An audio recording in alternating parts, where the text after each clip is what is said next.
काही संबंध नाहीये. अरे तुमचं काय आहे? तुमचा तो झिपऱ्या नाही, यांच्या तो झिपऱ्या केसाचा कोण आहे ना तो कोण आहे तो कोण आहे तो?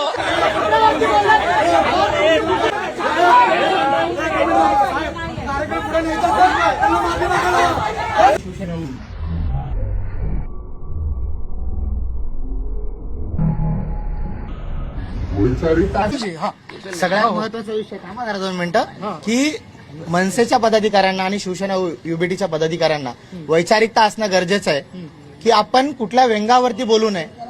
माणूस कशा पद्धतीने कपडे घालतोय किंवा कशा पद्धतीने केस ठेवतोय, हेअरस्टाईल कशी ठेवतोय, परंतु त्याची वैचारिक भूमिका काय असते, त्याची वैचारिक पातळी किती आहे. जर यांच्या पक्षातले अख्खे नेते लाईनी जर उभा केले ना आणि एका बाजूला आमच्या युवा नेते सुजात आंबेडकर बसले ना तर कुठल्याही मुद्द्यावरती ते त्यांच्या पुढे जाऊ शकत नाही. कारण ती वैचारिकता प्रगल्भता आहे त्यांच्याकडे, ती लिगसी तर आहेच आहे. लिगसीच्या सोबत त्यांना जनसामान्यामध्ये लोकांमध्ये उतरून काम करण्याचा अनुभव आहे. लोकांचे प्रश्न त्यांना माहिती आहेत.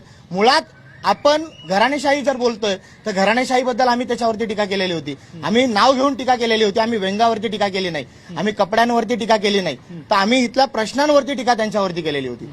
परंतु आता त्यांनी पळ काढला तो वेगळा भाग आहे. थांबले असतं तर आम्ही त्यांना चांगलं उत्तर आता जागेवरती त्यांना दिलं.